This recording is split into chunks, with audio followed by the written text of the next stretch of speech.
Hello, Marquette. My name is Jennifer Walter. I'm the executive news editor for the Marquette Wire. And today I'm here with Dr. Xavier Cole, the Vice President of Student Affairs. And we're going to discuss a letter that you wrote last month in response to the Charlottesville protests. And I know this was about a month ago, but this is kind of an ongoing theme of just hatred and outbursts in our country. And I just wanted to get your take on things and kind of hear a little bit more about this letter. Sure. So one of the things that you mentioned was your mother and how she influenced you growing up.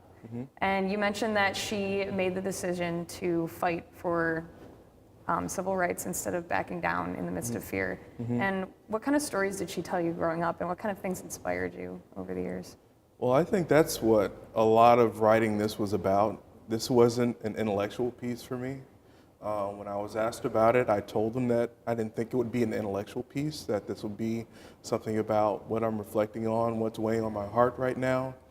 I think in difficult times when people feel out of control, I think for me, what I tend to do is go inward, just try to think about what's really happening. You know, why am I experiencing this way? What in my past or my present is influencing how I'm feeling right now? And I was feeling a great deal of sadness, but also frustration about what I believe my mother fought for. Again, her name was Rose Wallace. She's a very strong woman. She was a single mother.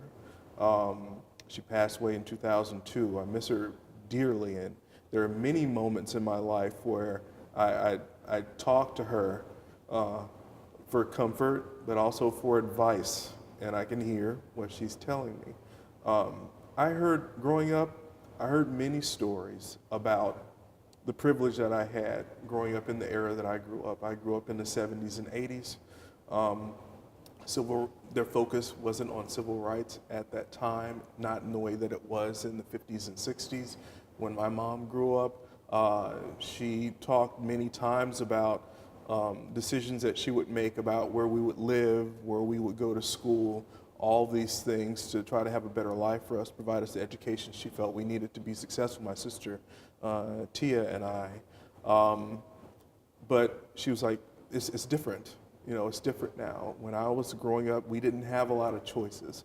Our choices were conscribed due to segregation in our community. She grew up in a slightly rural town, but not agricultural, Laurel, Mississippi, which is south central Mississippi. We grew up on the Gulf Coast of Mississippi, which was different even from there. We're talking 100 miles, and it's just a different landscape with the Gulf Coast and industry, more opportunity. It was just a different place. So she grew up in a pretty closed place, and she grew up in the era where segregation was in full swing. You know, as you know, Mississippi was one of the last to let go of segregation. It kept a pretty firm grip on it and kind of fought to the last. National Guard had to go into my home state in order to make sure that children could go to school and schools could be integrated. So my mother grew up at a time where things weren't just given to her, and she didn't take her education, her access to opportunities to work, to make a better life for her family. She took none of that for granted. So the stories that I heard from her were stories of struggle, were stories where a young person, and at the time I was younger than what she was when she was making these decisions. You know, I was 10, 11, 12, 13 when she thought I was old enough to understand what she was talking to me about. But what she was trying to talk to me about is what it means to be a black person in this world, what it means, particularly as a young black man, to walk in this world and to be successful, how to stay protected, how to deal with racism when I encounter it. And it wasn't if I'd encounter it, it is when I encountered it. And one of the first stories wasn't necessarily about civil rights that she experienced. One of the first stories I remember my mother telling me when I was 9 or 10 was about how I can understand what it means to be a black person in the world. And I was like, okay. And she was like, Xavier, why don't you, and she was a very bright woman, why don't you point to any place on the globe, we had this big globe in our house, that you want to. And I pointed to some small island in the Pacific, someplace in Micronesia, where I thought, and she goes, do you think you're going to be black there? And I was like, well, what do you mean? Do you think that how you look is going to impact the way people interact with you? And I was like, Yeah, probably. And so what she was trying to explain to me is that it doesn't really matter where you go or where you are, your blackness follows you. You can't jettison it, you can't hide it. It's not an identity that you can choose to reveal or cover or reveal or cover at your convenience.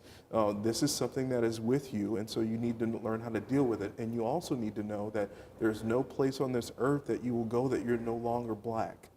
That means something, and what comes with that, how others, your history, how your ancestors came to this country. So she was trying to help me understand the legacy of what it meant to be black in this country, which wasn't a very positive legacy.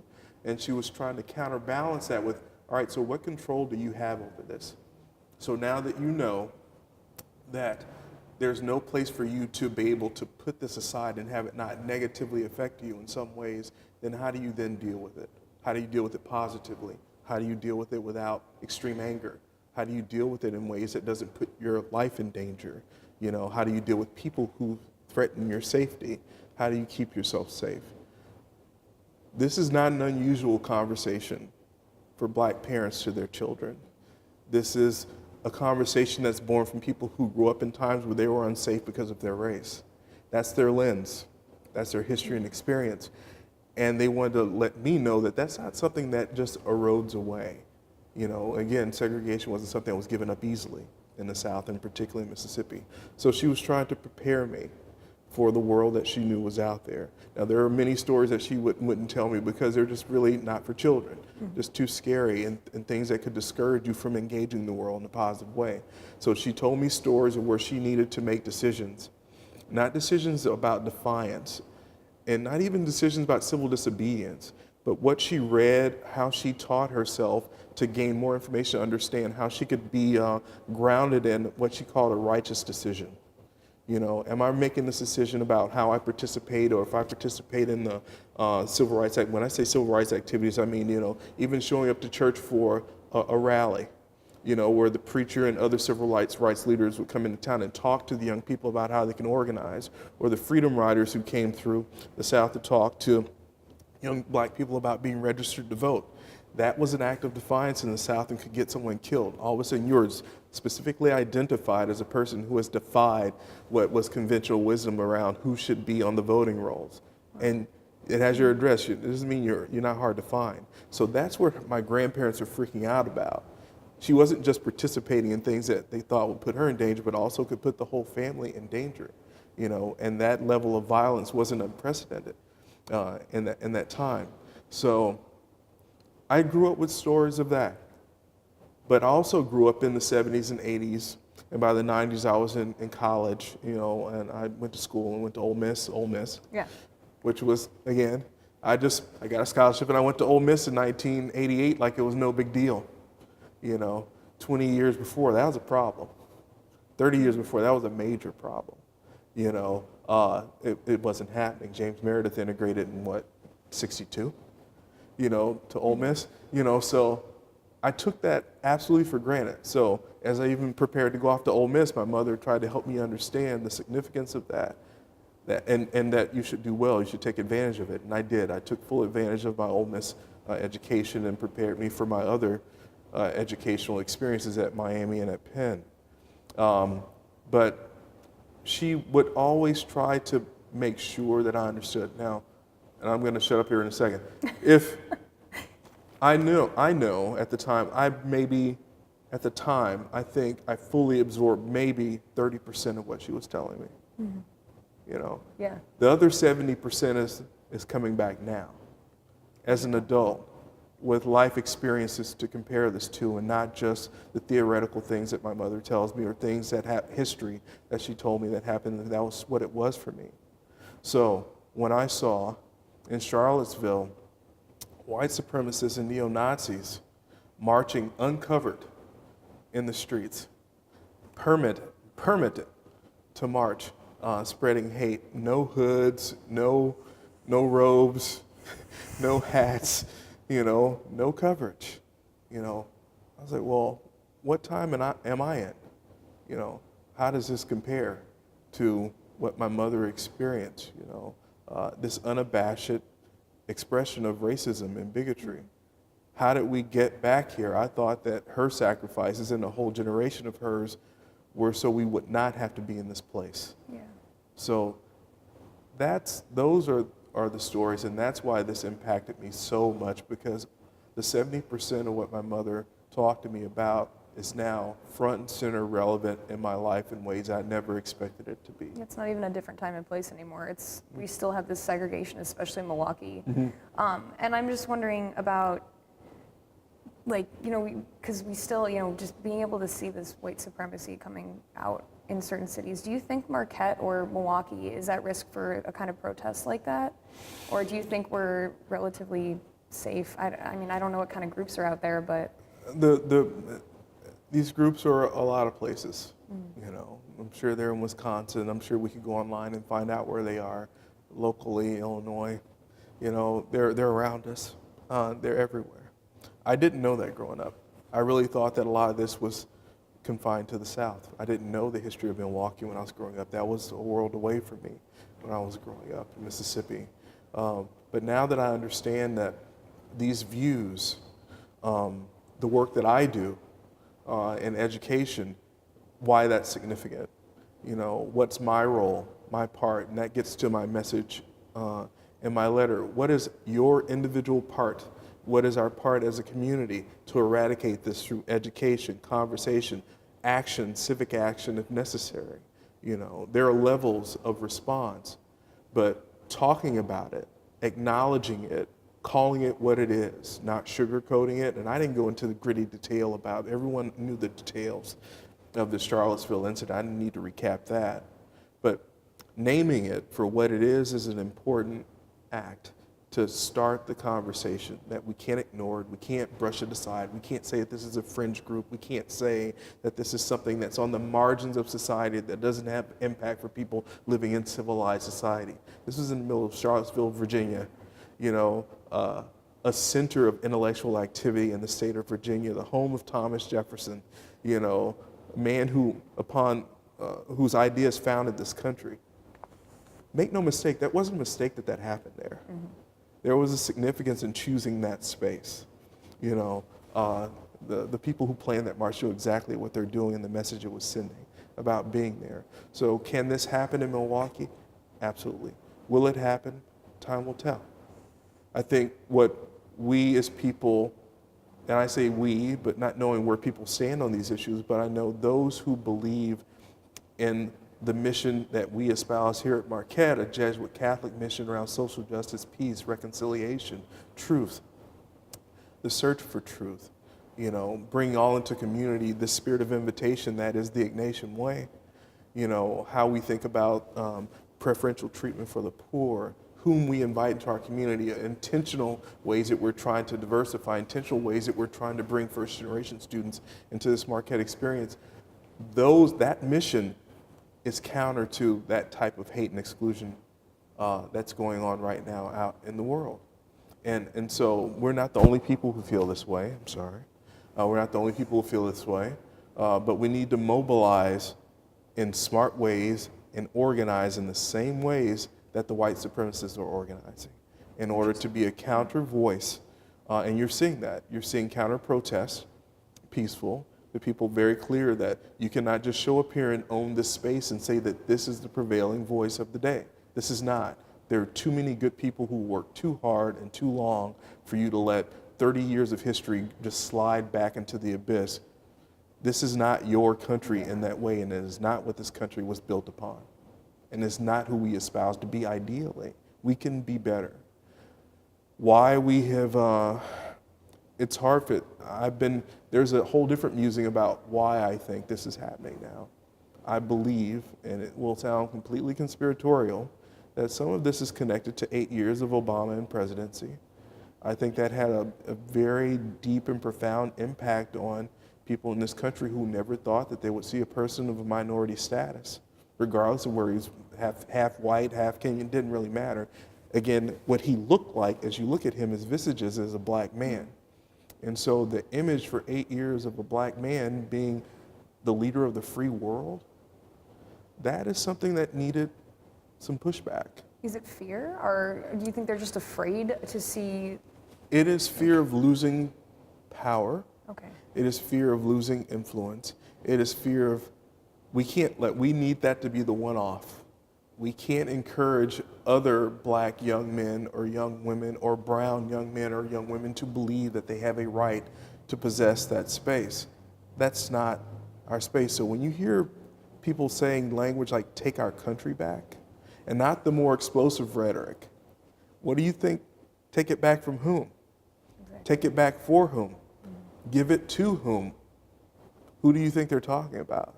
You know, it's implied language that's not even so subtle, and it was very mainstream this last election.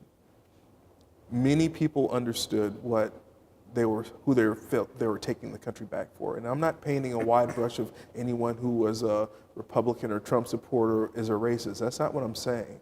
I'm just saying that some people who craft these messages are very intentional, just as intentional these marches were about being in Charlottesville. They could have been in any small town in Virginia and done that, but they chose Charlottesville.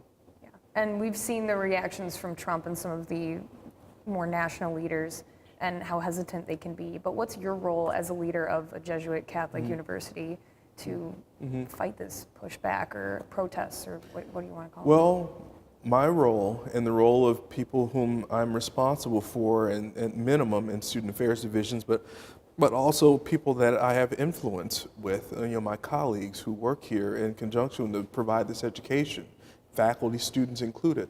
My role is to raise awareness and create opportunities for us to be in dialogue and in learning to educate ourselves about what is happening, about our history, about where we are now, and what the future can possibly be. And how, as Jesuit educated and influenced people, we can shape what that future looks like through just the things that we naturally do, but to not be so humble about it, that not only save those tactics and approaches and ways of thinking and ways of proceeding in Jesuit education just for us. This is something to be shared with the wider Milwaukee community, the way that we talk about justice and faith and action. Father Grappi, we talked about the marches on Milwaukee. His role, there has always been a role, Dr. King, these were spiritual leaders who were talking about a higher reason that this call to do the work. It wasn't just an idealistic idea of justice. This was God's justice. This was a spiritual justice. It was much deeper than just something that you read out of a book about what a republic is or what a democracy is. They used the Bible also in conjunction to make their points and to call on the moral consciousness of, at the time, a separated, completely segregated communities.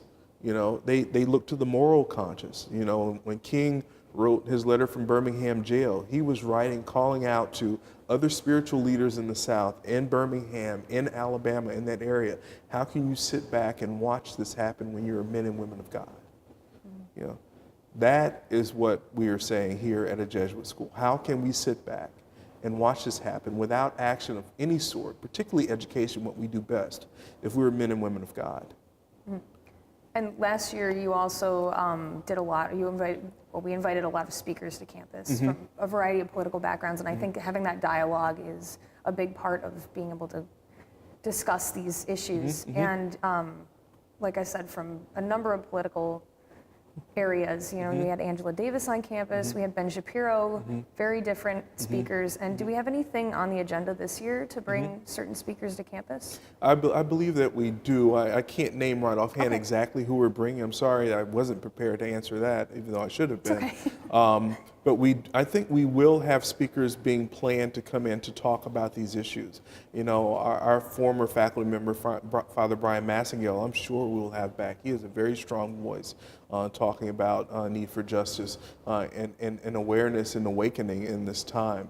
I am sure we'll have requests to have, from a different viewpoint, speakers want to come in and speak to other viewpoints, particularly around immigration issues, around this DACA issue that's bubbling up in the press right now about whether DACA will be revoked or not. We will have speakers that come in and speak about these things because these decisions impact our community. They impact our direct community and people in them, and they impact our community outside of Marquette. There was another police-involved shooting here in town, right up the street from us on 29th and Wisconsin. We don't know all the details of what's going on right now, but you can imagine that there's going to be conversation. This is going to reignite conversation around issues between the black community in particular here in Milwaukee and its relationship to our police. You know, what is that relationship? These things are like waves that wash upon a shore. You know, we were right back here talking about this in Sherman Park and talking about this in other issues last summer, as you remember, you know. So we don't like to start a year in this way, but why these issues are like waves washing upon the shore? Because they haven't been resolved. They're unresolved issues. And so there's more work for us to do. There's more work for our community to do to resolve these issues. You know, what is it that the black community needs? What is it that the police community needs in order for us to be in better relationship and brothers and sisters in community together and not adversaries? No one wants that. No one wants violence. No, I can't say that. Some people do advocate violence, but this community does not advocate for violence. What we advocate is for peaceful and productive civil dialogue. So one of the things that we are doing in student affairs with partners in community engagement with Dan Bergen and others is talking about how do we bring tools of civil dialogue to the community? What does that look like? What workshops can we provide? What brown bag luncheons? What speakers can we provide specifically to that subject? And one of the subjects I'm pretty interested in this upcoming year around our students is, for our students, the question, what does it mean to be a participating member of a democracy? What does it mean to be a participating member of a republic? You know, are we still that thing? You know, are we so polarized that we're not anymore? You know, but what is the role of what has been the past role of youth and youth culture, and what could be the role now for you to make the change? And I'm pretty sure I'm accurate on my understanding of history that it was the youth culture. It was spearheaded by people of a middle age, but it is the youth that drove real change in the 60s. And today, do you see Marquette students taking action? I do. In what ways? I do. You know, we had an incident where we had some folks protesting against some LGBTQ issues just outside of our gates on Wisconsin Avenue last year. Almost immediately, there was a counter group on the other side of the arch, on our side of the arch, standing there saying, your views aren't welcome here at Marquette. Yes, you have a right to stand on that Wisconsin Avenue street, that public street, but it does not mean that your views are welcome here at Marquette, and we will protect our community members who identify as LGBTQ. You know, that is part of our charge as well. Even though we are Catholic Jesuit, we're humanists first. You know, so we will have opportunities. I can't predict what they are. I never can. But we can try to be as prepared for the dialogue and for the action as we can, that it is peaceful, that it's constructive, and that has an outcome in mind. That if we go to the streets to protest, or if someone wants to, about an issue, that we have an end game in mind. Like, why are you doing this? Is it just for the protest itself, or is it, what is it that you're asking for? And that's what Marquette needs to do, is ask the question before the protest is necessary. What is your experience? How can we make it better? How can we make it more inclusive before you feel that you need to go to the streets to protest? Mm-hmm. And moving forward, do you have any final words for students that you think they should keep in mind for this coming year? I know we covered a lot of questions and a lot of topics, but is there anything that you just want them to take away from this and hold to heart going into the new school year? I think it's the thing that I've always said to students while I've been a professional and having the ability to do so. Never underestimate the power that you have as an individual. Never underestimate the agency that you have to make positive change. You know, we've seen it time and time again. It was one person, two people, small group of people who have had the courage to speak up and to speak out about things around issues of justice. I get challenged around these issues all the time, from pro-life, pro-choice debates on our campus, to women's reproductive rights, to issues of race and belonging on our campus. You name it. You know, so Marquette's not perfect. Even though we have this great mission that informs how we do our work, that doesn't work on its own. It is the community members, students, that are the ones that bring that mission alive. That's what's important, that they have the ability to bring the mission alive and have it work through them. but they need to be educated in that.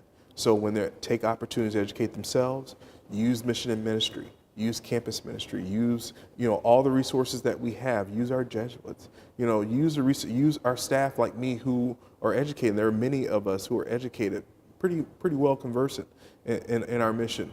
Use us to help understand what does it mean for you, because that's what we're trying to imbue in you when you walk down the corridor of Zilber, walking towards admissions, and you have all these values in our mission lining the wall. That is just one way for us to imbue in you what we are all about. And we hope that that sticks with you. And just like it was with my mother to me, you're not going to get all of it right now, but 20 years from now, I think you're going to have a pretty strong understanding about what this Jesuit education meant for you. Well, thank you very much, Dr. Cole. This was a very productive conversation. Thank you. Thank you for the opportunity. Yeah, thank you. I'm Jennifer Walter, Executive News Editor for the Marquette Wire, here with Dr. Xavier Cole, VP of Student Affairs. Thank you for tuning in today, and have a great day.